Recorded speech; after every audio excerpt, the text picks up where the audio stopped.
अस्सलाम वालेकुम। मैं हूं हसामुर रहमान और आज हम डिस्कस करेंगे टाइप्स ऑफ प्लांट ग्रोथ या सिग्निफिकेंस ऑफ सेकेंडरी ग्रोथ, जिसमें हम देखेंगे कि पौधे का कौन सा हिस्सा किस किस्म की ग्रोथ करता है। टॉपिक से पहले ये बेसिक कंसेप्ट एक समझ लें कि एम्ब्रियो, देखिए जो सीड है, सीड के अंदर एम्ब्रियो मौजूद होता है। एम्ब्रियो के अंदर सबसे पहले शूट एपिकल मेरिस्टम रिकॉग्नाइज होती है, जिससे शूट बनती है यानी तना बनता है। जबकि एम्ब्रियो से ही रूट एपिकल मेरिस्टम बनती है, जिससे रूट्स यानी जड़ बनना शुरू होती है। अब शूट एपिकल मेरिस्टम से ही वेस्क्यूलर कैम्बियम बनते हैं, जिससे जाइलम और फ्लोएम बनती हैं, और रूट एपिकल मेरिस्टम से ही जड़ के अंदर वेस्क्यूलर कैम्बियम बनता है और उससे रूट के अंदर जाइलम और फ्लोएम बनता है। और इसी तरह रूट और शूट दोनों के ऊपर कॉर्क कैम्बियम से बाहर वाली बार्क यानी छाल बनती है। तो पौधे के अंदर देखें दो तरह की ग्रोथ होती है। एक होती है पौधे की लंबाई में इजाफा यानी प्राइमरी ग्रोथ। तो प्राइमरी और सेकेंडरी ग्रोथ में हम सबसे पहले अगर फर्क देखें तो प्राइमरी ग्रोथ कहते हैं increase in plant length due to activity of apical meristem. देखिए पौधे में तीन तरह की मेरिस्टम्स होती हैं जो कि डिटेल में हम डिस्कस कर चुके हैं। तो एपिकल मेरिस्टम की वजह से पौधे की लंबाई में इजाफा होता है, जो कि एपेक्स के ऊपर मौजूद होती हैं, यानी शूट एपेक्स के ऊपर और रूट एपेक्स के ऊपर। तो इनकी वजह से पौधे की लंबाई में इजाफा होता है। जबकि सेकेंडरी ग्रोथ कहते हैं increase in plant diameter, increase in plant width, ये जो प्लांट की मोटाई में इजाफा होता है उसे हम कहते हैं सेकेंडरी ग्रोथ। और वो किस वजह से होती है? Due to activity of lateral meristem, lateral meristem की वजह से वो होती है। अब देखें यहाँ पे आपको ये एक तना नजर आ रहा है। इस तने के अंदर ये जो एपेक्स के ऊपर मौजूद है ना मेरिस्टम, तने चोटी के ऊपर, वो एपिकल मेरिस्टम है, जिसकी वजह से इसकी लंबाई में इजाफा होना है। जबकि एक इंटर कैलरी मेरिस्टम होती है, जिसकी वजह से ये बड्स वगैरह बनती हैं जो आपको नजर आ रही हैं। जबकि तीसरी किस्म है लेटरल मेरिस्टम, वो जो इसके इस तने के साइडों की तरफ, चारों तरफ, यहाँ पे साइडों की तरफ, किनारों की तरफ होती है। उस लेटरल मेरिस्टम की वजह से पौधे की ये जो चौड़ाई है, मोटाई है, उसमें इजाफा होता है। तो हमने वही जो चौड़ाई में इजाफा हो रहा है वो सेकेंडरी ग्रोथ को हमने डिस्कस करना है, सेकेंडरी ग्रोथ किस वजह से होती है। तो अब वो जो लेटरल मेरिस्टम है वो दरअसल वो लेटरल मेरिस्टम वेस्क्यूलर कैम्बियम और कॉर्क कैम्बियम, ये दोनों यानी उस लेटरल मेरिस्टम से वेस्क्यूलर कैम्बियम और कॉर्क कैम्बियम बनता है। तो अभी हम देखते हैं सेकेंडरी ग्रोथ किस वजह से होती है। तो सेकेंडरी ग्रोथ में एक तो वेस्क्यूलर कैम्बियम इन्वॉल्व है, दूसरा कॉर्क कैम्बियम। पहले हम वेस्क्यूलर कैम्बियम को देखते हैं कि ये किस तरह पौधे की मोटाई में इजाफा करता है। देखें अब ये जो आपके पास स्टेम है, इसका हम यहाँ से क्रॉस सेक्शन ले लेते हैं, यानी इतना सा हिस्सा काट के हम इसको यहाँ पे दिखा रहे हैं। तो ये जो दरमियान में आपको नजर आ रहा है ना ब्लैक कलर के अंदर, ये है कैम्बियम, ये है वेस्क्यूलर कैम्बियम। पहले हम वेस्क्यूलर कैम्बियम को देखेंगे। ये वेस्क्यूलर कैम्बियम है और वेस्क्यूलर कैम्बियम अंदर की तरफ जाइलम बनाता है। ये जो आपको ग्रीन कलर में नजर आ रहा है ये जाइलम है, जबकि वेस्क्यूलर कैम्बियम बाहर की तरफ फ्लोइम बना रहा है। रेड कलर के अंदर आपको फ्लोइम नजर आ रहा है, यानी इनर फेस की तरफ जाइलम बनेगा, उसको हम कहेंगे प्राइमरी जाइलम। जबकि आउटर फेस की तरफ फ्लोइम बनेगा, उसे हम कहते हैं प्राइमरी फ्लोइम। अब वेस्क्यूलर कैम्बियम ये लगातार अंदर की तरफ जाइलम ऐड करता जाता है और बाहर की तरफ फ्लोइम। हर साल यानी एक साल में एक लेयर, एक रिंग अंदर की तरफ जाइलम ऐड होती है और बाहर की तरफ फ्लोइम। मसलन अगर हम इसको यहाँ पे देखें कि इस तरह से हम इसको दोबारा देखते हैं, तो यहाँ पे ये दरमियान में ये आपको वेस्क्यूलर कैम्बियम नजर आ रहा है और वेस्क्यूलर कैम्बियम ने, मैंने जैसे कि बताया, अंदर की तरफ जाइलम ऐड करना है। अब ये जो पहले वाली जाइलम मौजूद है, ये जो पहले जाइलम की लेयर है, ये नीचे चली जाएगी क्योंकि नई जाइलम की लेयर यहाँ भी बनेगी, यहाँ पे नई जाइलम की लेयर बनेगी और वो जो पुरानी लेयर है वो ये अंदर की तरफ चली जाएगी। अब ये जो पुरानी लेयर अंदर की तरफ गई है इसको हम कहते हैं प्राइमरी जाइलम, और ये जो नई लेयर बनी है जाइलम के अंदर को, इसको हम कहते हैं सेकेंडरी जाइलम। इसी तरह बाहर को फ्लोएम की लेयर ने ऐड होना है और ये जो फ्लोएम की लेयर है ना, जो रेड कलर के अंदर, ये बाहर को यानी ज्यादा बाहर को चली जाएगी और यहाँ अंदर की तरफ एक और फ्लोएम की लेयर ऐड होगी। ये वेस्क्यूलर कैम्बियम बाहर को फ्लोएम की लेयर ऐड करेगा। तो जो बाहर को चली गई है वो क्या थी? वो प्राइमरी फ्लोएम थी, और ये जो अंदर की तरफ ऐड होगी ये क्या कहलाएगी? Secondary phloem.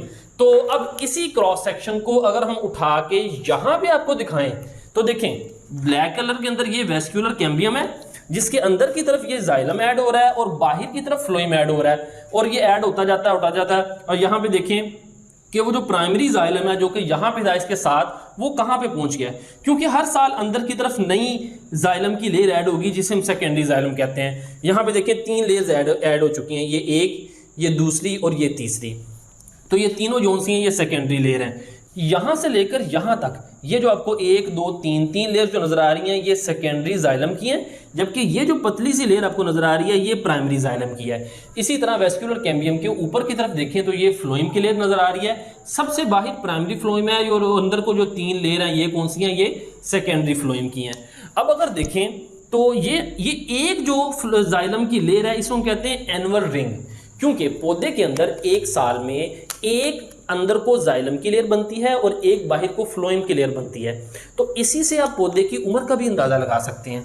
ये जो लेयर होती है इसको हम एनुअल रिंग्स कहते हैं या ग्रोथ रिंग्स कहते हैं, या तो ग्रोथ रिंग्स कहते हैं या एनुअल रिंग्स कहते हैं। इनसे आप पौधे की एज का अंदाजा भी लगा सकते हैं।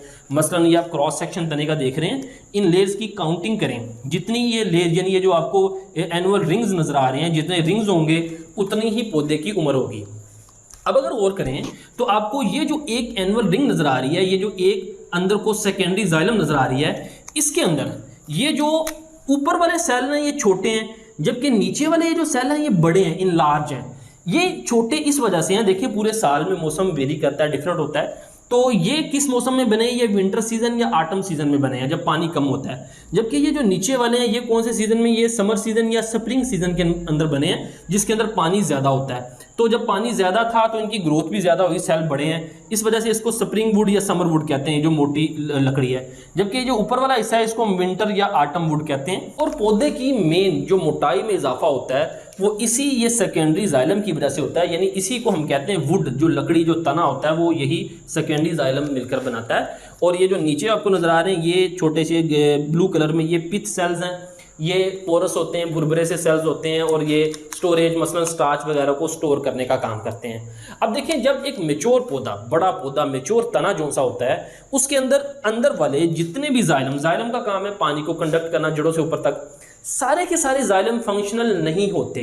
जो तने के दरमियानी जाइलम होते हैं ना वो नॉन फंक्शनल हो जाते हैं, वो नॉन कंडक्टिंग जो हो जाते हैं, वो पानी को कंडक्ट करना छोड़ देते हैं।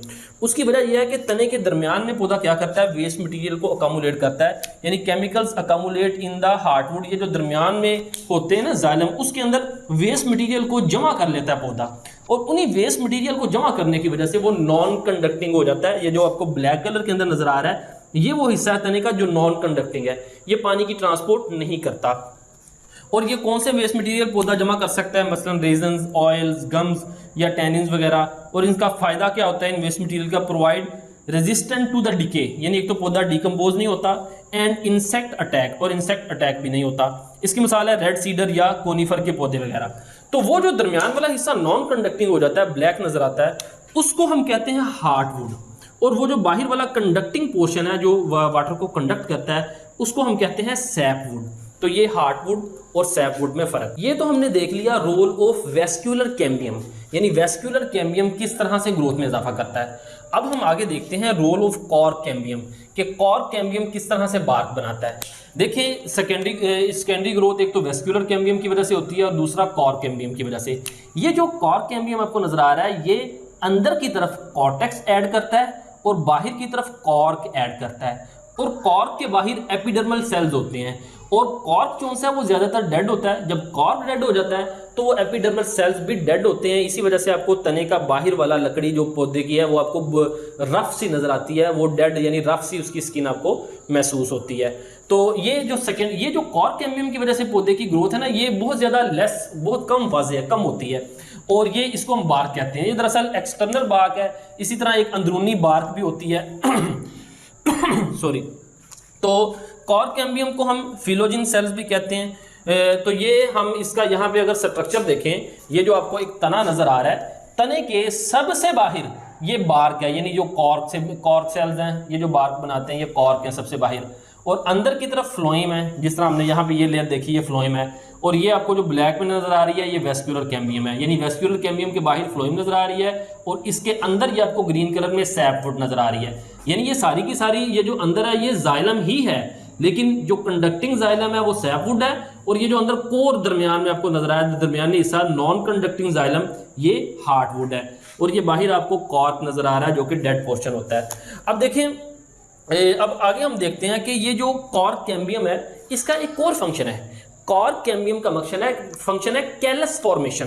कैलस कहते हैं अनडिफरेंशिएटेड सेल, देखिए पौधे को अगर कोई कट आ जाए, कोई जख्म आ जाए, तो वहाँ पे ये फ़ौरन ये पैरेन्काइमा सेल्स होते हैं जहाँ पे वो फ़ौरन बनते हैं और उस जख्म को हील अप करते हैं। जैसा कि आपने देखा होगा तनों पे अक्सर बच्चों ने या लड़कों ने अपने नाम लिखे होते हैं, आप तनों में पौधे में नाम लिखे या स्पेलिंग लिखे देखते हैं। तो जब उस छाल को कट देते हैं ना, तो वहाँ पे जो नए सेल बनते हैं वो दरअसल कैलस होते हैं, अनडिफरेंशिएटेड सेल होते हैं। वो पैरेन्काइमा सेल्स जो होते हैं वो कैलस को बनाते हैं। और बाज़ दफ़ा जब आप बडिंग और ग्राफ्टिंग करते हैं, पौधों की एक पौधे की बड को दूसरे पौधे से मिलाते हैं, तो उनकी जो यूनियन होती है, वो जो आपस में मिलते हैं, वहाँ पे भी सबसे पहले कौन बनता है? कैलस बनते हैं। और ये कैलस किस वजह से बनते हैं? कॉर्क कैम्बियम की वजह से। तो ये था आज का टॉपिक, उम्मीद है आपको समझ आई होगी। मिलते हैं अगले टॉपिक के साथ। अस्सलाम वालेकुम वरहमतुल्लाहि वबरकातुहू।